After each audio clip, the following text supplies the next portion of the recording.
Dans un royaume où la beauté pouvait décider de ton destin, une fille a fait un choix qu'elle n'aurait jamais dû faire. Reste bien jusqu'à la fin, tu ne verras pas venir ce qui va se passer. Il y a bien longtemps, s'élevait un royaume prospère. Ses palais en pierre blanche brillaient sous le soleil, et ses jardins étaient remplis de fleurs rares et parfumées. Mais ce royaume avait une tradition étrange. Lors d'un bal donné en l'honneur du prince héritier, toutes les jeunes filles étaient conviées. Et ce soir-là, le prince devait choisir sa future épouse. Dans les villages alentours, cette annonce fit trembler de joie et de peur les jeunes filles. Toutes préparaient leurs robes, leurs coiffures, leurs bijoux. Mais parmi elles, il y avait Marietou. Une fille différente. Elle n'était pas laide, non. Son visage portait une douceur rare, ses yeux brillaient d'intelligence. Mais son corps, lui, était rond, lourd. Ses formes faisaient qu'on se moquait d'elle depuis l'enfance. Les autres la surnommaient la grosse du village. Marietou savait que jamais le prince ne poserait ses yeux sur elle. Pourtant, son désir de plaire, son rêve de devenir princesse, brûlait plus fort que tout. Alors, une nuit, elle prit une décision désespérée. Elle marcha seule dans la forêt, guidée par des rumeurs. On disait qu'au plus profond des bois, vivait une vieille femme capable de transformer le destin, une sorcière. Elle frappa à la porte d'une petite cabane tordue par les années. L'odeur d'herbe brûlée et de fumée acre emplissait l'air.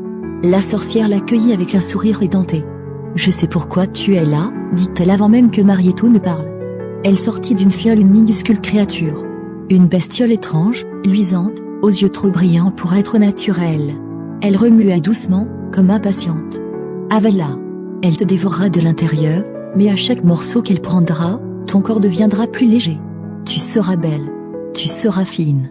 Mais souviens-toi, chaque beauté a un prix. » Marietou n'hésita pas. Elle avala la bête. La sensation fut horrible, comme si quelque chose grattait dans sa gorge et s'installait dans son ventre. Mais au matin, son reflet n'était plus le même. Ses joues étaient creusées, sa taille fine, ses formes disparues. Elle paraissait fragile, gracieuse, presque irréelle. Le soir du bal arriva.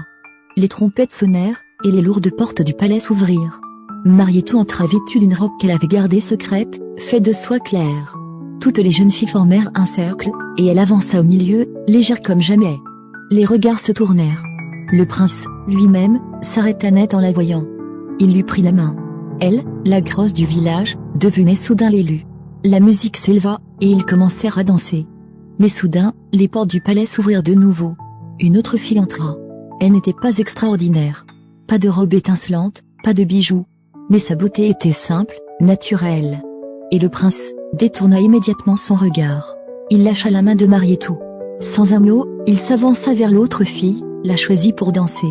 Marietou sentit un feu dévorer sa poitrine. La jalousie